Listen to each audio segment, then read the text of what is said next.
Jean-Louis Fréchin, bonjour, merci de nous avoir rejoints sur le plateau Métamédia. Vous venez de participer à une conférence Big Industry à laquelle on s'est posé la question de savoir comment l'industrie se réinvente et nous inspire pour innover. A-t-on une réponse à cette question après la conférence ? Bah oui, une partie de réponse. Bon, en même temps, j'avais choisi des entreprises vraiment exemplaires, puisque EDP au Portugal est une grosse entreprise type EDF en France qui fait de l'innovation ouverte, qui travaille dans le prototypage et qui se dit ce qui est inventé ailleurs est meilleur que ce qu'on peut faire, donc il faut savoir parler aux autres pour changer et grossir. Donc c'est extrêmement intéressant. On dirait une start-up, sauf que c'est une boîte de plus de 10 000 personnes qui est extrêmement innovante et qui produit 70% d'énergie renouvelable, donc avec du vent. C'est vraiment une entreprise intéressante.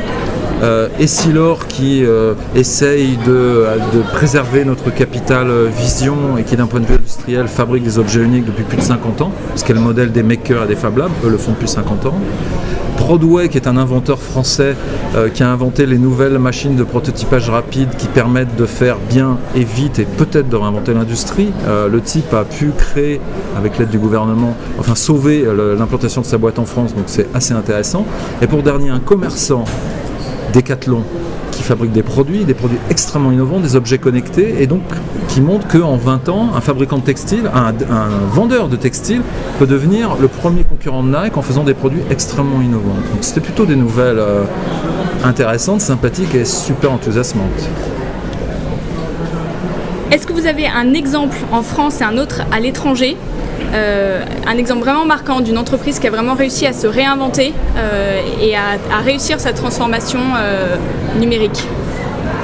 Alors en France, j'ai beaucoup de tendresse pour La Poste, qui est la plus vieille entreprise française, La Poste du Roi, La Poste de la République, etc., qui est en train de se réinventer avec les technologies numériques, à se numériser et à changer en interne, changer à l'extérieur, changer dans ses services.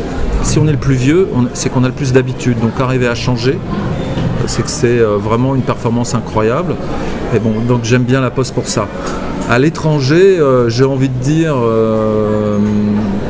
il y en a plein, mais je vais en citer deux rapidement. Électricité de Portugal, je l'ai cité pour les raisons que j'ai citées. Ce qui est inventé ailleurs est meilleur que ce qu'on peut faire, donc travaillons avec les autres.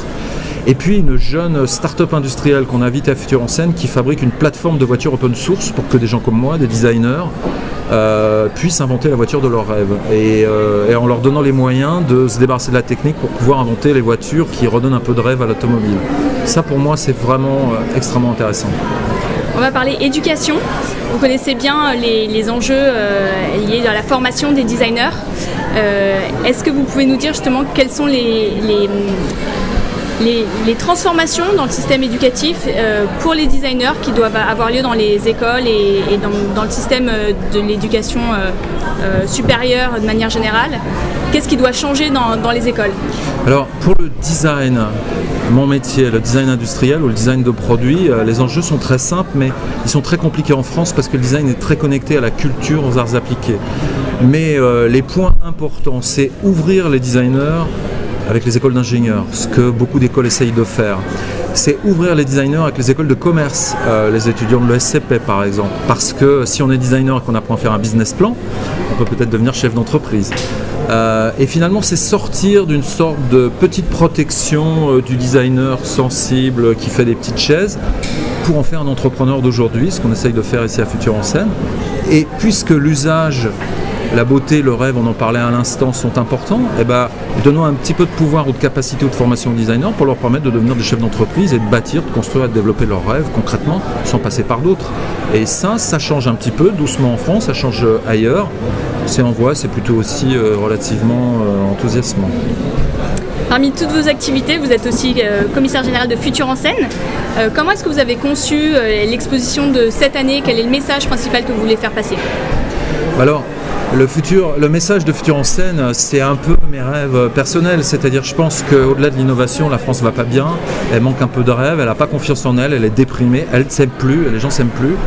Futur en Scène, l'idée c'est de faire une fête des bonnes nouvelles, des bonnes idées, et il est évident que le monde de demain, il ne sera pas comme le monde d'hier, et que si on veut refaire des choses ensemble, en France, il va falloir les faire ensemble, d'où le thème Made With, qui est un peu ce à quoi je crois et que j'essaye de partager avec tout le monde ici pour essayer de donner du rêve à des jeunes, à cette génération qui a plein de talents et qu'il faut encourager, valoriser, et puis faire dialoguer avec des plus anciens aussi, parce que c'est ça le jeu d'une société qui va bien.